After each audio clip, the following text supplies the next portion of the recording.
Bonjour, bonsoir. Aujourd'hui, c'est une gamme de plaisir d'apporter une vidéo. On est le 3 décembre 2014. L'année 2014 touche pratiquement à sa fin.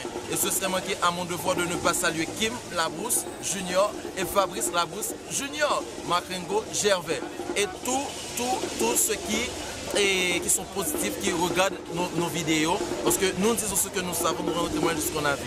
Et le pire de ce qu'on peut faire, c'est de ne rien faire. C'est pour cela que j'ai pris le plaisir, j'ai pris le temps d'apporter une nourriture solide pour vous. Aujourd'hui, comme je l'avais dit tout à l'heure, c'est la fin, le mois de décembre marque la fin de l'année 2014. Mais beaucoup de gens, parfois, nous posent la question: explique-nous comment on est venu avec les mois, les noms des mois, les noms des semaines, tout ça, des jours de la semaine. Par exemple, nous allons commencer avec les jours de la semaine. Par exemple, on a lundi. Lorsqu'on dit lundi, ça vient de Luna de Dies. Luna Dies. Luna Dies signifiant jour de la lune. Jour de la lune. Et on a également mardi. Mardi signifiant Maltis Dies.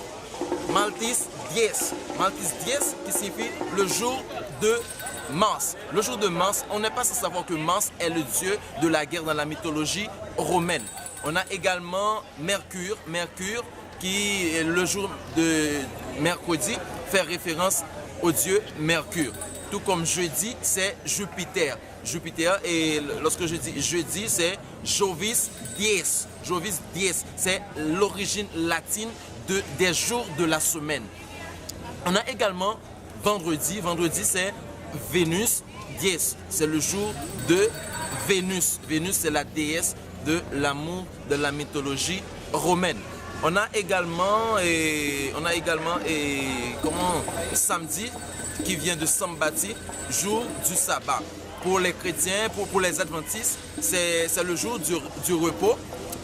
Les adventistes prétendent que Dieu a reposé le 7e jour. Par contre, samedi est le 7e jour.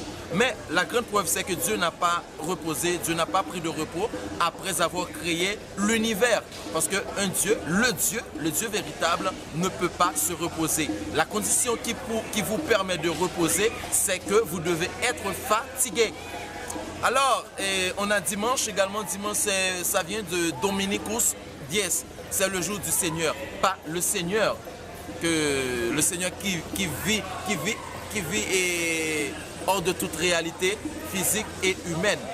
Alors, c'est le jour de Constantin, parce que tous les jours de la semaine ont été dédiés dédiés aux dieux, à des dieux. Tout ça a rapport à la mythologie. On n'est pas sans savoir que notre manière de penser est grecque. Pour cela, on va parler des mois de l'année. On a janvier. Janvier vient de Janus Mensis. Janus Mensis, c'est le mois de Janus, Dieu et à la fois empereur. Et on a février. Février, c'est le mois de la purification. On a avril. Avril, c'est Aprilis Mensis. Aprilis Mensis, c'est le mois d'Aphrodite. D'Aphrodite également, c'est la déesse de l'amour de la mythologie romaine. On a le mois de mai, Maya, qui est dédié à une déesse également. On a juin, qui est dédié, le mois de juin est dédié à un dieu également de la mythologie romaine qui c'est Junon. Junon. Et on a juillet, le mois de juillet qui est dédié à Jules César, l'ancien empereur romain. Et on a... Quel mois qu'il me faut, Fabrice? Juillet, on est août. Le mois d'août est dédié à Auguste. C'est la raison pour laquelle on dit Agosto, vous voyez, Agosto, tout ça, Julio. Ce sont des noms de personnes, qui étaient influents dans l'Antiquité, soit rois, soit des grands seigneurs, soit des dieux dans les mythologies. On a septembre, on dit septembre. Septembre auparavant était le 7e mois. Parce que si vous ne me croyez pas, je vais vous montrer la suite logique que le mois de septembre était le 7e mois. Dans septembre, on voit SEPT, 7. C'était le 7e mois. Et on a octobre. Octobre, c'était le 8e mois. Octa. On voit 8. On a novembre. Novembre. Nov. Novena en espagnol, c'est 9. Nov. C'est le préfixe. Les préfixes montrent qu'il y a une grande modification à travers les mois, les dates et tout ça. Parce que, comme je l'avais dit tantôt, il y a des gens qui prétendent, que les jours, les dates, il y a beaucoup de confusion là-dedans. Mais je vais faire une vidéo très prochainement pour montrer tout ça bien imbu. Vous allez bien imbu de tout. Et en fin de compte, on a le mois de décembre, c'était le 10e mois. Ok, bon, c'était une gamme de plaisir de vous éclaircir, de vous lanterner sur quelque chose. Maintenant, on va passer à notre rubrique spéciale pour aujourd'hui. C'est questions choquantes, questions épineuses, excusez-moi, réponses choquantes. Parce que il y a des questions que les gens posent, ce sont des questions choquantes. Ils n'arrivent jamais à trouver des réponses probantes, des réponses qui pourraient satisfaire leur inquiétude. Vous allez, par exemple, il y a des questions qu'on se pose. Avant le commencement, où était Dieu? Les questions que je vais répondre aujourd'hui, ce sont des questions que la majeure partie de mes amis et des autres personnes, des amis, me posent souvent. Je me rappelle qu'un ami à moi m'avait dit où était Dieu avant le commencement. Parce qu'on dit au commencement Dieu créa les cieux et la terre. Où était-il? Ah, je vais vous dire que le commencement, la notion du commencement, Dieu a créé le commencement. Dieu a créé le commencement. Et le commencement qu'on décrit dans Genèse, lorsqu'on dit Dieu au commencement a créé les cieux et la terre, c'était le commencement du monde matériel, du monde physique. Mais il y avait un autre commencement. Avant ce commencement, il y avait un commencement spirituel. Parce que, dans Proverbes, quand vous allez lire dans le livre de Proverbes, lorsqu'on décrit le Saint-Esprit, on dit que le Saint-Esprit était à l'œuvre aux côtés de Dieu. Était à l'œuvre aux côtés de Dieu avant que Dieu ait créé le premier atome de la terre. Vous voyez, il y avait un commencement spirituel. Avant le commencement, Dieu a créé le commencement. Et le commencement, Dieu ne peut pas être alpha et l'oméga. Dieu ne peut pas être le commencement et la fin.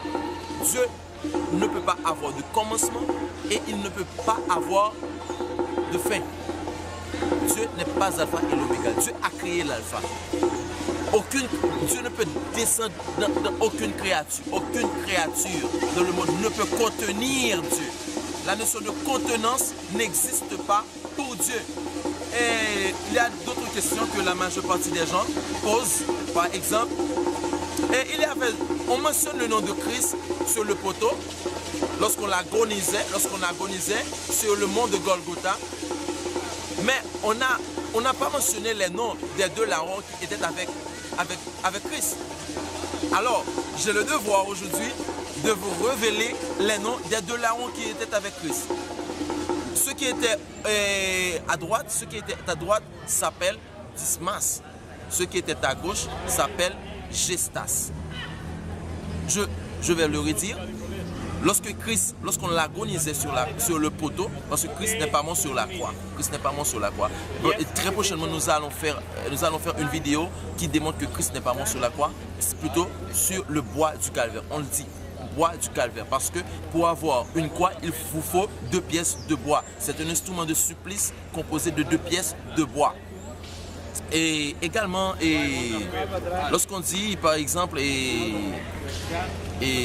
d'autres questions, oui, comme je l'avais dit, le nom des 2 larrons qui étaient qui étaient entourés, Christ était au milieu. Les 2 larrons, larron droite s'appelait Dismas et larron gauche s'appelle Gestas. Ah, ça commence à être choquant. Parce que n'oubliez pas le nom de cette rubrique, question épineuse, réponse choquante. Alors les réponses sont si choquantes, hein? Alors on va poursuivre. Et on sait que la plus grande édifice de l'humanité s'appelle Pyramide d'Égypte. C'est la plus grande édifice de l'humanité. Alors cet édifice a été construit pour des raisons aujourd'hui que je ne vais pas dire. mais très bientôt, parce qu'on aura le temps d'en parler. L'édifice est construit à environ à 2 millions de blocs, 2 millions de blocs durant 20 ans, et durant 38 siècles, c'est l'édifice qui a été, on l'appelle, autrefois, on l'appelle le pyramide d'Égypte, la plus grande pyramide d'Égypte, c'est Gizeh, le pyramide de Gizeh. Autrefois, on l'appelait les premiers gratte-ciel de l'humanité, premier gratte-ciel de l'humanité, qui a une hauteur et une taille d'un édifice moderne de 42 étages. Durant 38 siècles, c'est le monument le plus haut que l'humanité ait connu. Et pour faire une telle pyramide aujourd'hui, selon l'un des plus grands ingénieurs du monde, Chris Wise, il vous faut 3 millions d'euros. 3 millions d'euros. Et on va poursuivre. On va poursuivre. Ok. Et il y a également quelques questions que je voulais répondre. Et il y a d'autres questions. On me parlait autrefois, on me disait où était le jardin d'Éden? Là, ce sont des questions épineuses, mais il vous faut une réponse choquante. Le jardin d'Éden était en Afrique. Le jardin d'Éden était en Afrique. Et Christ, je l'avais dit tantôt, Christ est né en Afrique centrale. Le jardin d'Éden était en Afrique. Parce que dans le livre de la Genèse, vous allez voir qu'on décrit, on dit qu'une fleuve sort du jardin pour arroser le pays de Couche. Lorsqu'on dit le pays de Couche, le mot Couche, vous allez sur tous les moteurs de recherche, vous allez taper Couche, Couche signifie noir en hébreu. Et Couche signifie père des Éthiopiens. Si vous ne voulez pas dire Éthiopie, on dit Couchite. Alors si une fleuve, parce que Couche est le fondateur de l'Éthiopie, si une fleuve sort du jardin d'Éden arroser le pays de Couche, c'est-à-dire les fleuves étaient alentour. Et il y a d'autres fleuves, on dit que qui passent dans le pays d'Avila ou d'Afila. Lorsqu'on dit le pays d'Avila ou d'Afila, et vous allez dans les Écritures, vous allez voir que d'Afila ou d'Avila est le fils de Couche. Le fils de Couche, c'est-à-dire, et d'Avila était héritier de Couche. Il n'était pas loin. Il n'était pas loin. Et très bientôt, nous allons bien approfondir tout cela. Le jardin d'Éden était en Afrique. Et l'une des plus grandes preuves, c'est que l'Afrique possède tous les animaux. Il y a, à travers le monde, tantôt on entend des catastrophes naturelles. L'Afrique, on entend moins les catastrophes naturelles. C'est la raison pour laquelle on cherche à détruire l'Afrique avec des maladies, tout ça, Ebola, Sida, tout ça. Ce sont des maladies fabriquées dans des laboratoires. On le sait très bien. Okay? Parce que là, j'ai fait cette petite rubrique en train de me détendre parce que vous savez que l'année pratiquement va toucher à sa fin et tout ça. Bon, et j'ai le devoir de me rendre en Haïti pour jeter un peu la nostalgie, vous voyez, pour dégager un peu la nostalgie. Et bon, quoi d'autre? Il y a d'autres questions qu'on me pose, mais on disait que ma mémoire me fait défaut. Et il y a des gens qui disent, vous vous en rappelez Judas, l'homme qui a vendu le Christ. Et il y a des gens qui disent, mettre pièce, tant pièce. Je vois que ça a été petit, mais je ne sais pas et auparavant comment ça était. Comme l'euro, c'est l'argent qui paraît un petit peu plus haut actuellement. Et les 3 cycles d'argent que Judas a vendu le Christ, à l'instant, si vous le convertissez en euros, ça vous donne 7500 euros. 7500 euros. On a beau dire, hein? Alors, et il y a une question qu'on m'avait posée également. On me parlait et ça va paraître un petit peu choquant, de lesbienne. Quelqu'un m'avait dit, d'où vient le mot lesbienne et tout ça. Je vais vous dire que le mot lesbienne vient du mot grec lesbos. Parce qu'il y avait une ville en Grèce qui s'appelait Lesbos. Les habitants s'appelaient lesbiens, lesbiennes.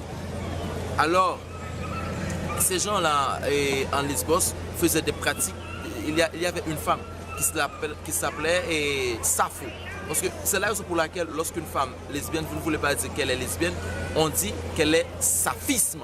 Parce que la première femme en Grèce qui a été, comment dirais-je, structuré ce mouvement, ouais, je dis ce mouvement, Et parce que vous savez que les Grecs avaient autrefois et un caractère, avaient eu des idées misogyniques.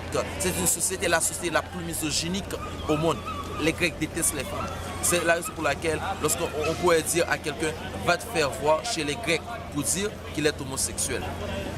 Vous voyez, lesbienne vient du mot lesbos. Et parfois on dit saphisme, c'est parce que la première femme elle avait beaucoup d'enfants, elle instruisait beaucoup d'enfants dans un centre culturel. Et tous ces enfants avaient des amis, des conjoints féminins, femme-femme, des relations femme avec femme. La responsable de ce mouvement s'appelait Sappho. C'est la raison pour laquelle le mot saphisme vient de son nom. Ok, bon, c'est tout cela, je l'ai fait tout cela pour vous plaire, mais ce n'est pas pour vous déplaire. Ok, et je ne vais pas vous souhaiter une bonne année parce que moi, enfin, comment dirais-je, bon, je ne vais pas faire ça. Ok, mais de toute façon, que Dieu vous protège et puisse qu'il t'accorde tous les succès que tu peux désirer pour l'année 2015.